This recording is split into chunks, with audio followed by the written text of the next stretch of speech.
नमस्कार, स्वागत है आपका ग्राउंड न्यूज़ नेटवर्क में। इस समय मैं हरकेश विक्रम श्रीवास्तव जी के साथ, जो पेशे से अधिवक्ता भी हैं। पिछली बार इन्होंने नगरपालिका चुनाव में काफ़ी अच्छी लड़ाई लड़ी थी, दूसरे पोजीशन पर थे और इस बार भी वह चुनाव मैदान में हथौड़े के साथ। तो जानते हैं क्या इनका पब्लिक ओपिनियन मिल रहा है, किस तरह से ये मैदान में है और किन वजहों से यह मैदान में है।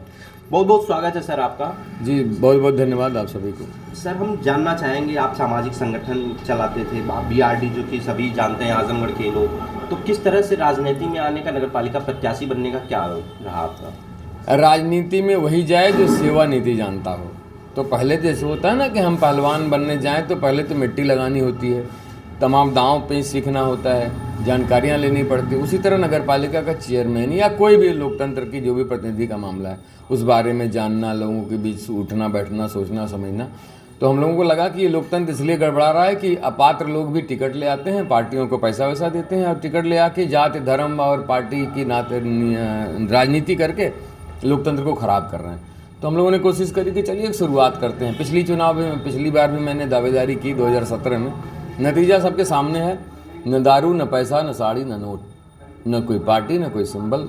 सर, जनता में आप लगातार जा रहे हैं, क्या जनता में ओपिनियन मिल रहा है, किस तरह का रुझान मिल रहा है आपके लिए? हमसे तो अच्छा आप बेहतर जानते हो कि क्योंकि हर प्रत्याशी जब वो पर्चा दाखिला कर लेता है, तैयारी करता है, उसको लगता है कि मैं जीत रहा हूँ। लेकिन जो पब्लिक की विचारधारा, एक तरह से पब्लिक की ओपिनियन है, आप सबको ज़्यादा पता होगी। और आजमगढ़ में अब यहाँ सरकार नहीं बननी है, किसी पार्टी का चुनाव नहीं हो रहा है, आजमगढ़ का स्थानीय निकाय का चुनाव है।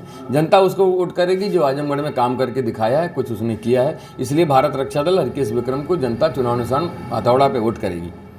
सर, हम ये जानना चाहेंगे कि जनता आज आजमगढ़ में मूल समस्याएं किस तरह से हैं और आप उस समस्याओं का निदान किस तरह से करेंगे? सबसे सारी समस्याओं की मूल समस्या जो है भ्रष्टाचार का सफाया है।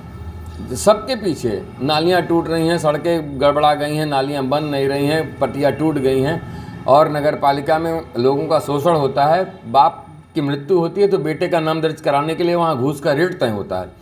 सबके बीच पीछे करप्शन है, उसका लिखित सफाया देने की गारंटी देता हूँ। अच्छा सर, लगातार आपने आजमगढ़ के पार्कों को सुदृढ़ीकरण करने की बात की और जो है कि जेल के पुराने पार्क को लेकर आपने मुलायम सिंह यादव थे और अखिलेश जी थे सांसद, पर भी आपने प्रयास किया था। तो क्या आप अगर अध्यक्ष बनते हैं तो इन चीज़ों को देखने में आएगा? जैसे जेल की ज़मीन है वो हमारे अंडर में तो नहीं आता, लेकिन उसके लिए मेहनत करना, उसकी बातों को उठाना वो करेंगे हम लोग। 2008-10 से हम लोग का जेल की ज़मीन पर पार्क बनाओ का अभियान हम लोगों ने चलाया। नतीजा क्या हुआ कि शायद पट्टा वट्टा होने वाली थी, वो नहीं हो पाया और सांसद विधायक माननीय सबसे माननीय लोगों से हम लोगों ने संपर्क किया, लेकिन आज भी पेंडिंग है। और कई ऐसे काम जो हम लोगों ने ऐतिहासिक आजमगढ़ में किए हैं, आप सब उसके गवाह हैं और सब आप लोगों ने अपने आँखों से देखा है। कोरोना का काल की सेवा देखिए, ये लोग नेता लोग नहीं थे, कहीं कुछ कर रहे होंगे या जो भी कुछ कर रहे होंगे। कोरोना काल में 2 महीने तक जहां आप बैठे हैं, यहाँ रेगुलर कैंटीन चली है, संक्रमण रोकने के लिए वो सैनिटाइजेशन किया गया है, मच्छरों को रोकने के लिए लगातार फॉगिंग, चुनाव के लिए नहीं, निरंतर हम लोग 5-10 सालों से हम लोग के पास वो धुआं वाली मशीनें हैं। तो इस चुनाव के लिए नहीं, लगातार जब लगता है कि मच्छर बढ़ रहे हैं, हम लोग वो काम करते रहते हैं। डेंगू मलेरिया से छिड़काव के लिए बीच में कुछ महीने पहले डेंगू मलेरिया के वो कीटाणु बढ़ रहे थे, मच्छर बढ़ रहे थे, पूरे नगर क्षेत्र में डेंगू की दवा का छिड़काव भारत रक्षा दल ने किया है। 5 रुपये में कैंटीन में खाना खिलाते हैं हम लोग। वहाँ हिंदू मुसलमान जात धर्म छोटा बड़ा तो नहीं देखते हम लोग। लावारिस लाशों का दाह संस्कार करते हैं हम लोग। ये लावारिस लाशें किसी का बेटा, भाई, बंधु, माई, बहन तो होंगी जो तमसा में सड़ा करती थी, उस प्रदूषण को रोका और मानवता की सेवा की हम लोगों ने। सर, मुख्यमंत्री आए थे और उन्होंने कहा कि तीसरा इंजन अगर जुड़ेगा आजमगढ़ के साथ तो विकास तेजी से होगा। अगर आजमगढ़ की जनता आपके साथ आती है तो क्या आपको लगता है कि इस तरह का विकास प्रभावित होगा? तीसरे इंजन की जो बात की जा रही है, कल मुख्यमंत्री जी ने एक लाइन बड़ी ऊंची बोली, बड़ा अच्छा लगा मुझे। मुख्यमंत्री जी ने कहा कि पैसे की कमी नहीं है, उपयोगकर्ता की कमी है, जो सटीक ढंग से होना चाहिए। तो अगर आप देखेंगे बजट और सरकार की बात होती है, मुबारकपुर में किस सत्ता की सरकार है, किसका चेयरमैन है, मऊ में किसका चेयरमैन है। तो ये सब बातें कुछ मेरे समझ से ठीक नहीं है।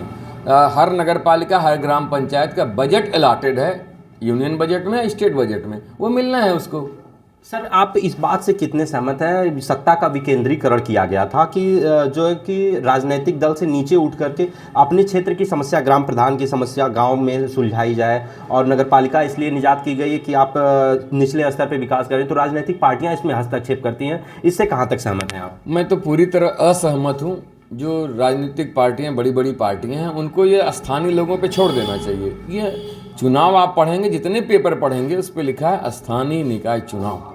तो जब स्थानीय निकाय चुनाव है तो इस तरह की चीज़ों को उठाना, यहाँ ले जाना, नेशनल की बातें करना, अरे आजमगढ़ की गलियों की बात हो, यहाँ की साफ सफाई की बात हो, कर्मचारियों के शोषण की बात हो, जनता की घुसखोरी की बात हो, ये मायने रखती है। और आजमगढ़ की गलियाँ बनेंगी तो देश बनेगा, प्रदेश बनेगा, भारत बनेगा, सारे सब लोग अगर सुखी और वो होंगे। और एक और प्लान कि आजमगढ़ के जो फुटपाथ पे दुकान लगाने वाले लोग हैं, वो बेचारे के पास पूंजी तो नहीं है बड़ी बड़ी, उनके लिए छोटी छोटी बाजारें मुहैया कराऊंगा। और जिस दिन दुकानें बंद होती हैं उनके लिए फुटपाथ पे वो स्थान मुहैया कराऊंगा, वहाँ लाइट और पानी। तो सर इस समय भी वेडिंग जोन में कहीं कहीं बने हुए हैं, तो क्या वो wedding zone, non wedding zone तो आपको भी पता है, हमको पता है, वो नाटक है।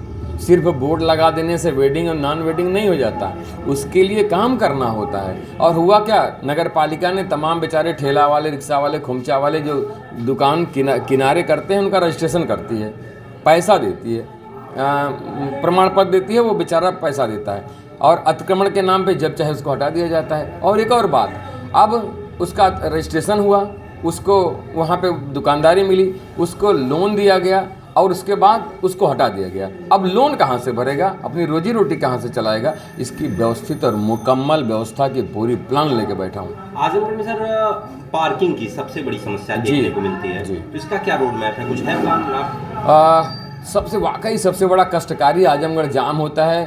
जो प्लान सिस्टम है, यातायात व्यवस्था अपने मन से जैसे चाहे वैसे चल रही है, तो सारी व्यवस्था प्लानिंग पे, पार्किंग पे विधिवत मेरी एक माइक्रो प्लान है, एक प्रोजेक्ट बना के रखे हम लोग। कोशिश करेंगे कि कुछ अच्छा हो, आजमगढ़ जाम से मुक्ति पाएगा और किसी को इसमें उत्पीड़न और प्रताड़ित नहीं किया जाएगा। सर आपके साथ मैदान में एक ऐसे प्रत्याशी भी हैं जिनकी माताजी चेयरमैन का कार्यकाल पूरा कर चुकी हैं, तो लगता है कि आपको कि किस तरह से जनता उनको पसंद करेगी या आपको पसंद करेगी? किस तरह के काम उन्होंने किए थे? मेरे समझ से जो अगर जिसको मौका मिला था कभी, जैसे आपने नाम ले लिया एक प्रत्याशी का, उनकी माताजी यहाँ 2012 से 2017 तक चेयरमैन रही हैं, तो उनको तो पार्टी प्रचार दुनिया भर का नाटक नौटंकी करने की जरूरत नहीं है। बेटा इस समय चेयरमैन है, चेयरमैन प्रत्याशी हैं, और माता जी इसके पहले थी, तो माता जी को मंच पे खड़ा करें, गलियों में ले जाएं, और माता जी के द्वारा उस काल में 12 से 17 तक जो आजमगढ़ बताया जा रहा था ताकत रूप से विकास किया है, उसको दिखा के वोट ले लें, माहौल खत्म, हर केस खत्म हो जाएंगे। आम जनता से आप किस आधार पे वोट मांग रहे हैं? आम जनता भारत रक्षा दल की कर्मठता, इसकी निरंतरता, हमारी टीम का समर्पण, हमारे पास टीम है। और एक चीज़ देखे होंगे ना आप, विभिन्न चौराहों पे इन लोगों ने पार्क वो लगाया, क्या कहते हैं, फव्वारा लगाया, चला नहीं। भारत रक्षा दल ने महापुरुषों तक पहुंचने के लिए सीढ़ियां लगवा दी, साफ सफाई भारत रक्षा दल ने किया है, सारी चीज़ें पब्लिक के सामने हो रही, कोई आड़ में पर्दे के पीछे नहीं होती। सर फव्वारे की बात आपने की, तो मुझे लग रहा है कि उस समय मुलायम सिंह यादव सांसद थे आजमगढ़ में, और अखिलेश यादव उत्तर प्रदेश के मुख्यमंत्री थे। फव्वारे तो लगे मगर उसका संचालन नहीं हुआ, तो क्या आप उन जीर्ण अवस्था में चले गए फव्वारों को और सुंदरीकरण को फिर से वापस करेंगे अगर आप अध्यक्ष बनते हैं तो? मेरी प्लान है कि व्यवस्थित आजमगढ़ दिखेगा, उसका बेहतर प्रबंधन किया जाएगा, चाहे पेयजल की व्यवस्था हो, चाहे टॉयलेट वाशरूम की व्यवस्था है, चाहे चौराहों गलियों के सुंदरीकरण और नालियों की सफाई की व्यवस्था होगी। ये व्यवस्थित प्रबंधन हम लोगों के पास, हम लोगों को पता है, नगर पालिका अधिनियम पता है, चेयरमैन के राइट्स ड्यूटी कर्तव्य पता है, वो सब हम लोगों को आता है। हम लोगों को निर्णय लिखने आता है, ड्राफ्टिंग आती है, अपील लिखने आता है, सब हम लोगों को जानकारियाँ हैं। तो अब इस सब को देखते हुए मेरे समझ से चेयरमैन की कुर्सी बहुत छोटी तो नहीं होती, जानबूझ के पब्लिक सब कुछ सोच समझ ले। एक घड़ा खरीदते हैं लोग मिट्टी का, 3 बार 4 बार उसको ठोंकते ठहराते हैं, और ये तो एक कुर्सी देने जा रहे हैं किसी को, तो जो एबल हो, उसको योग्य हो। हम एक बार अनुरोध कर रहे हैं, हमारी टीम कर रही है, भारत रक्षा दल कार्यकर्ता कर रहे हैं, सिर्फ एक बार हम लोगों का टेस्ट हो जाए और एक बार मौका मिलना चाहिए। शायद इस बार आजमगढ़ की जनता मौका देने जा रही है, अब न हिंदू मुसलमान का समीकरण चलेगा, न दारू और पैसा का समीकरण चलेगा, सब फेल होगा। सर आखिरी सवाल ये है आपसे कि अगर अध्यक्ष आप बन जाते हैं तो क्या एक वीआईपी कल्चर नेताओं के साथ जुड़ जाता है? आम आदमी को मिलने में बड़ी मशक्कत होती है, तो आपके साथ क्या यह कुछ ऐसा होगा? मेरे समझ से आप अभी से देख लीजिए, प्रत्याशी कैसे फॉर्च्यूनर से चल रहे हैं, हरिकेश विक्रम कैसे चल रहे हैं, मोटरसाइकिलों से छोटे छोटे कार्यकर्ताओं के बीच पैदल घूमना। मेरे समझ से ये मेरी फितरत है, मैं कभी बनावा नहीं करता। और कुर्ता भी तो मैं इधर इधर देख रहे होंगे ना, मैं तो ऐसे ही रफ टप रहता हूँ। आम जनता के लिए, आम कार्यकर्ताओं के सर्व सुलभ हमेशा उपलब्ध रहूँगा, ये पक्का आप लोगों को दिखेगा, आप लोगों को मज़ा आएगा। तमाम बातों के साथ आपने जाना हरकेश विक्रम श्रीवास्तव का क्या है रोड मैप, किस तरह से आजमगढ़ सुसज्जित होगा, सुव्यवस्थित होगा।